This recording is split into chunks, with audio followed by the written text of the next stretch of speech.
Assalamualaikum warahmatullahi wabarakatuh. Selamat pagi dan salam sejahtera bagi rekan-rekan semua yang beragama lain ya. Saya ucapkan semoga pada hari Kamis tanggal 29 Oktober 2025 ini kita semua dilimpahkan kesehatan, dilimpahkan rezeki yang barokah, juga dilimpahkan kebahagiaan bagi yang sedang sepi, usahanya dilancarkan, bagi yang sedang sakit segera disembuhkan, bagi yang masih jomblo segera menemukan jodohnya, gitu ya. Jadi kita awali dengan doa-doa yang positif saja. Oke, berjumpa lagi dengan saya Bang Arsa. Kali ini kita akan sedikit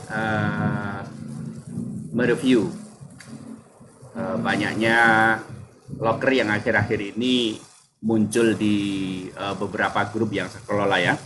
Jadi salah satunya ada grup locker teknisi Apple Android ini. Saya dengan beberapa admin lain seperti Pak Kasno Online Store, guru saya Muhammad Ivan Effendi, ada Kang Bimek dan lain sebagainya yang tidak bisa saya sebutkan satu-satu. Itu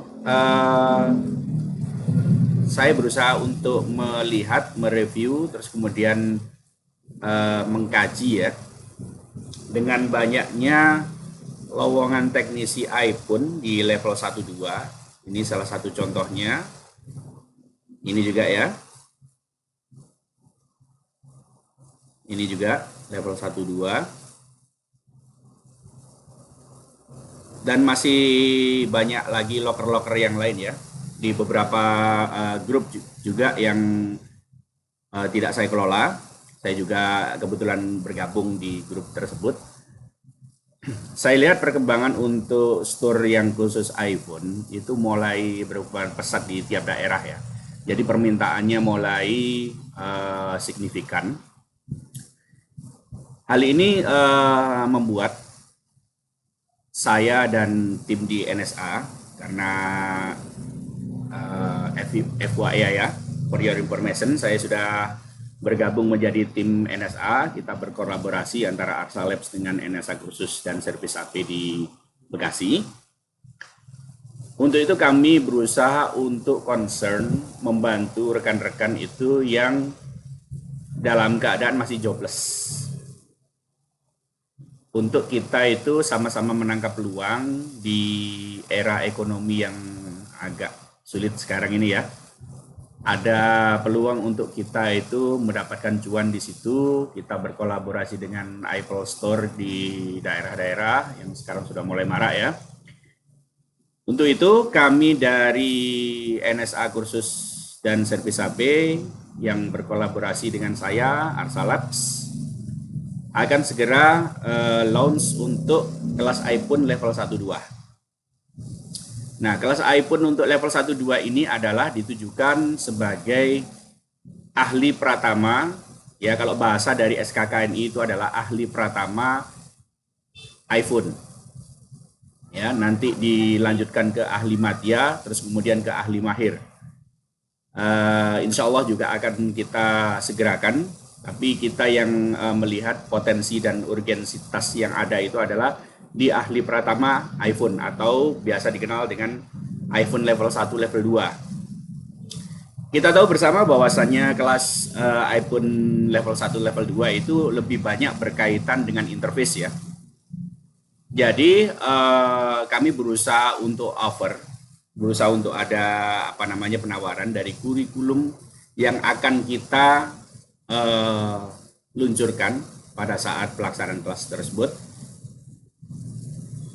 Mungkin langsung saja kita tampilkan beberapa slide kurikulum kita ya.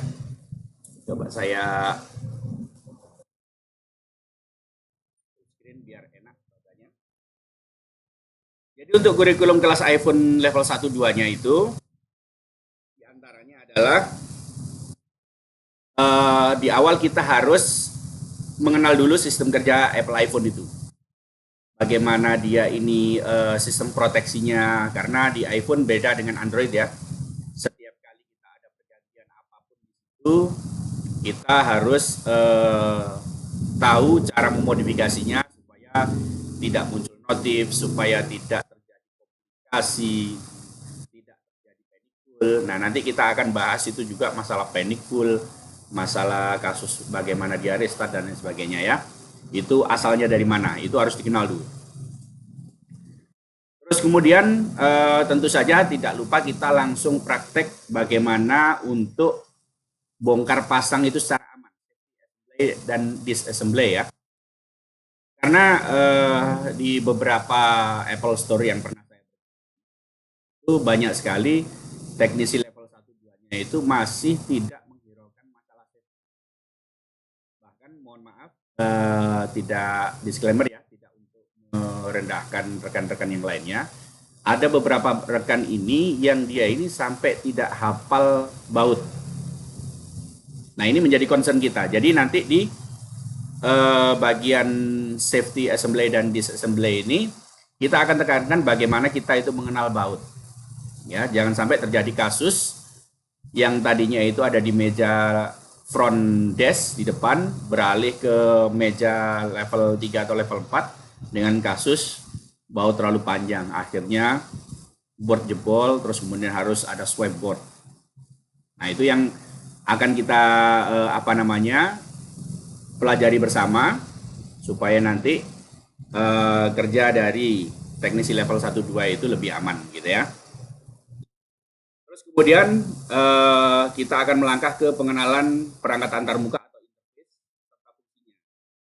Masuk di baterai, LCD, flex charge, terus kemudian fleksibel, terus kemudian bagaimana interkoneksinya dengan mesin, apa yang terjadi fleksibel ini itu mengalami kerusakan, terus kemudian ini termasuk juga kita belajar pengenalan untuk panic nanti itu ya.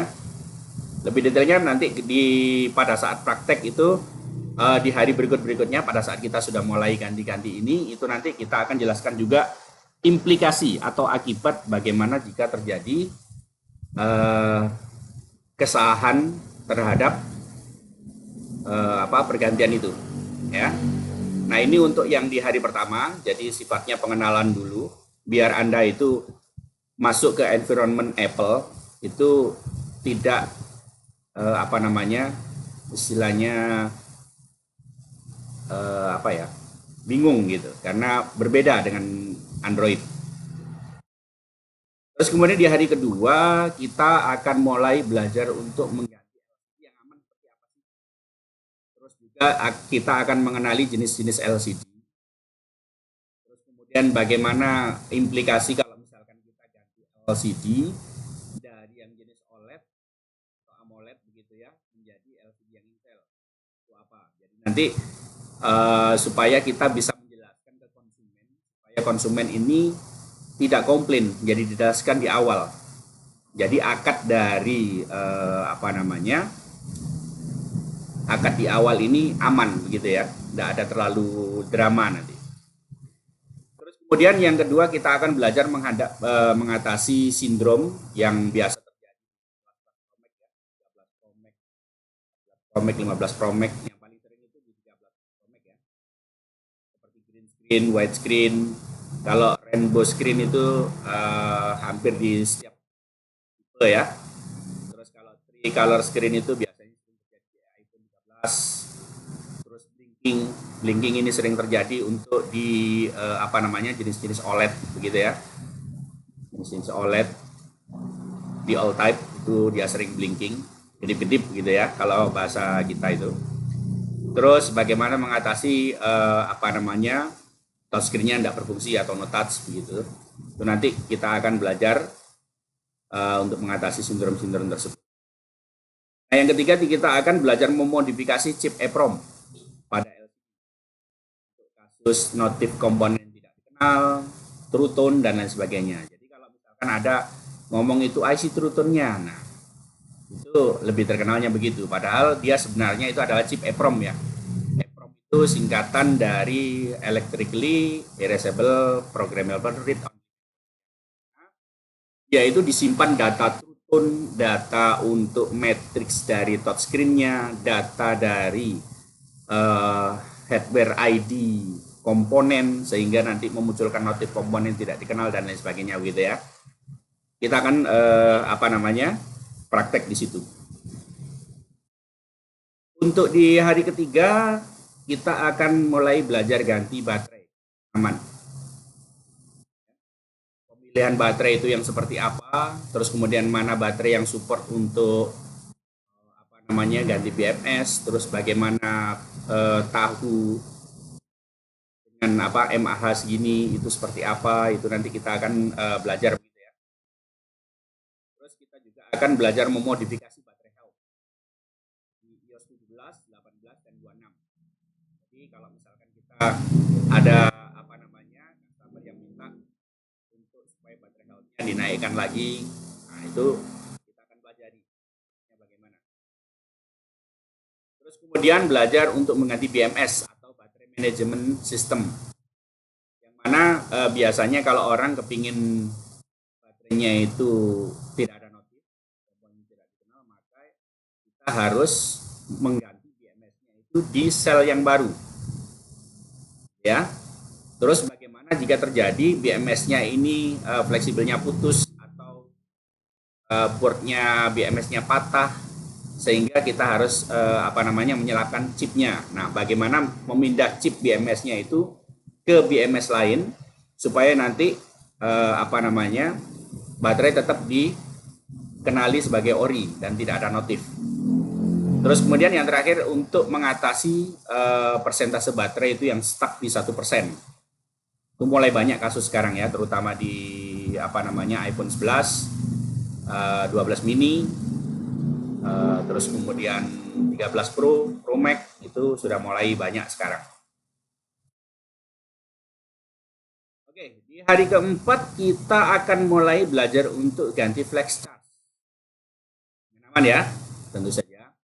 Karena banyak sekali kasus setelah ganti flex charge itu ada komplain biasanya. Komplain yang speakernya akhirnya tidak bunyi, komplain yang ternyata sinyalnya itu tinggal 1-2, terus kemudian ada peringatan full panic restart 3 menit ya. Itu kita akan bedah di situ bagaimana cara ganti flex charging itu dengan aman.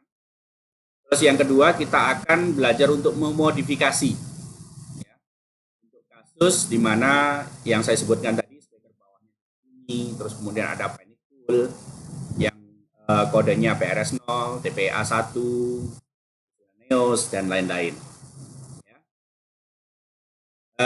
The last but not least, kita akan belajar ganti konektor di fleksibelnya untuk jenis yang Lightning ataupun jenis yang Type-C.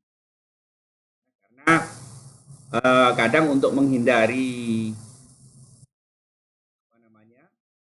kasus-kasus yang complicated ya, ada beberapa tipe itu yang tidak bisa diganti dengan yang tidak ori, harus dari ori copotan. Nah, karena kalau ori copotan biasanya itu modalnya mahal, sedangkan kalau kita beli konektor Lightning atau Type-C-nya saja murah.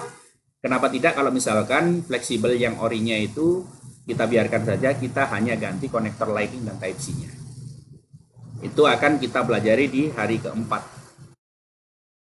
Di hari kelima, kita akan belajar mengganti all type flexible, mulai dari flexible on off, wah ini kenapa slide-nya begini?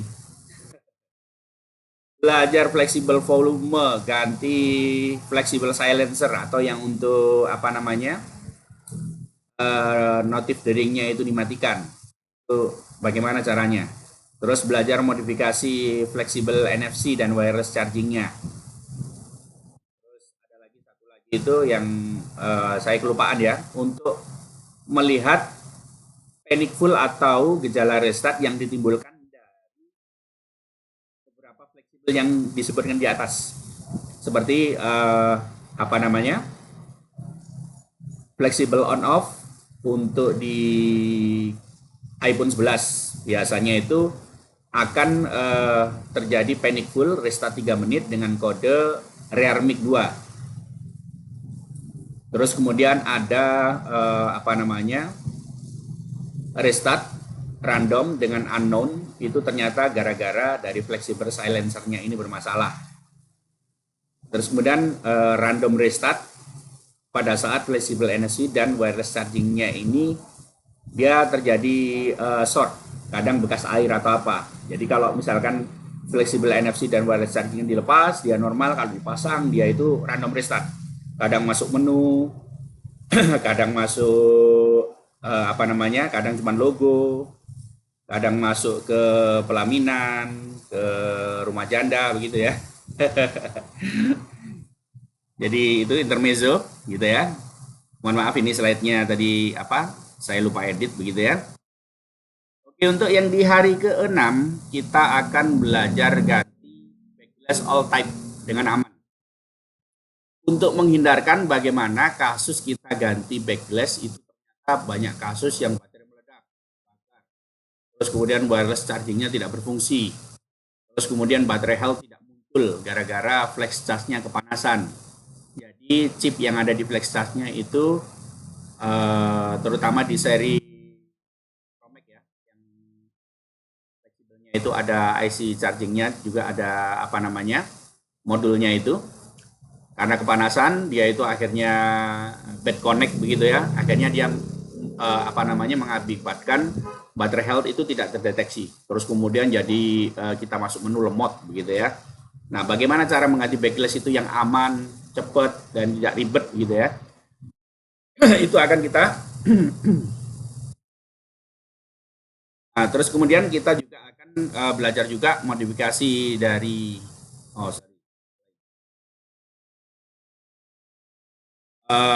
kita akan belajar memodifikasi untuk bagaimana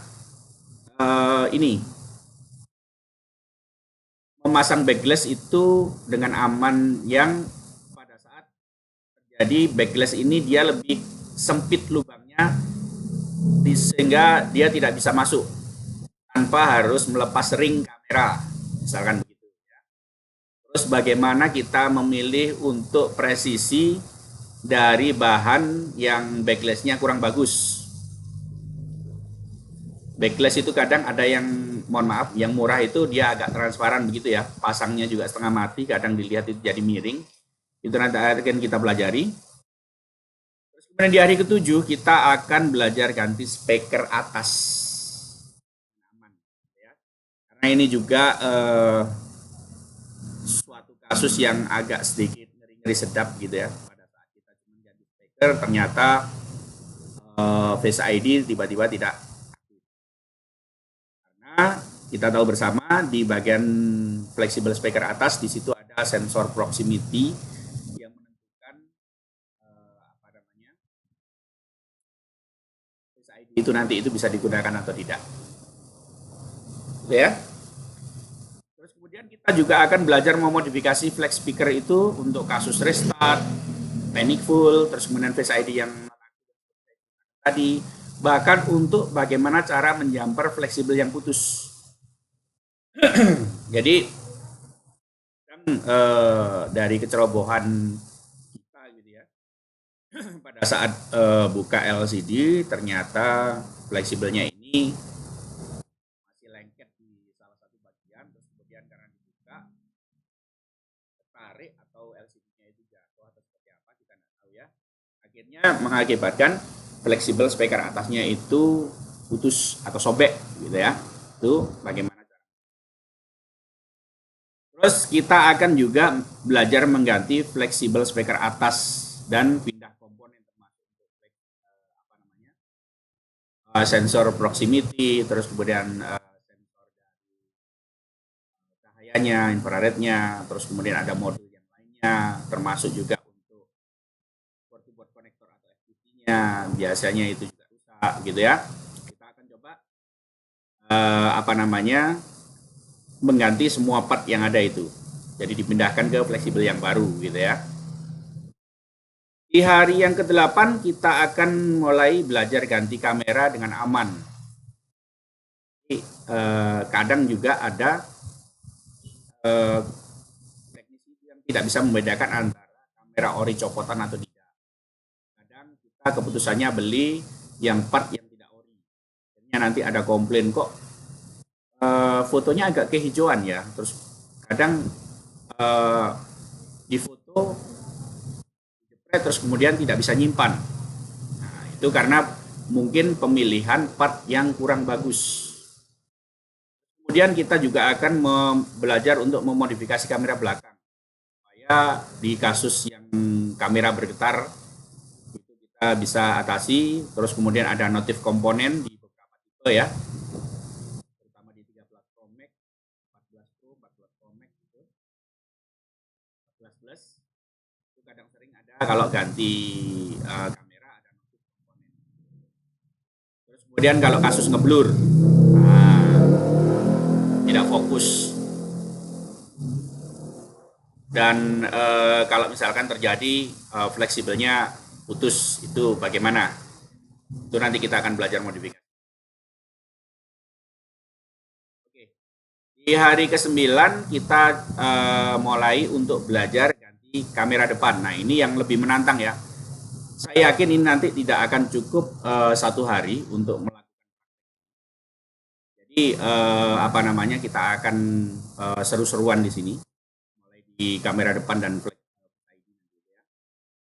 Terus juga bagaimana untuk memodifikasi kamera depan untuk kasus yang sama seperti kamera belakang tadi itu ya. Terutama juga untuk saja.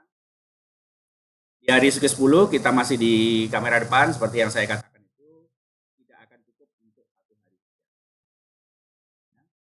Di hari ke-11 kita baru akan belajar all about Face ID.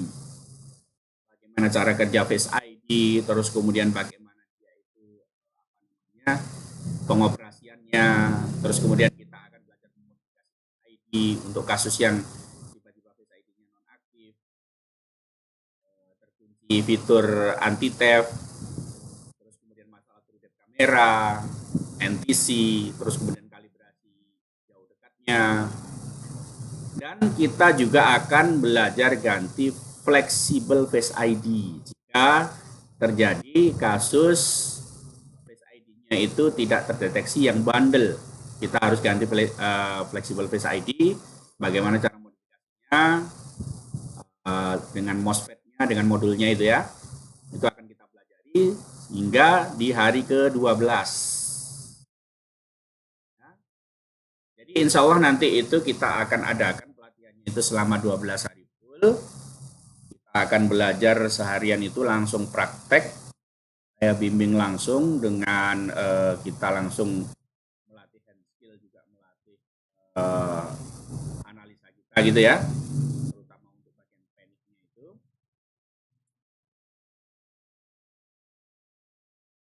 Jadi semua yang nanti akan kita sampaikan daging semua, tidak akan istilahnya sia-sia bagaimana Anda itu belajar, dan kami jamin Anda akan siap tempur.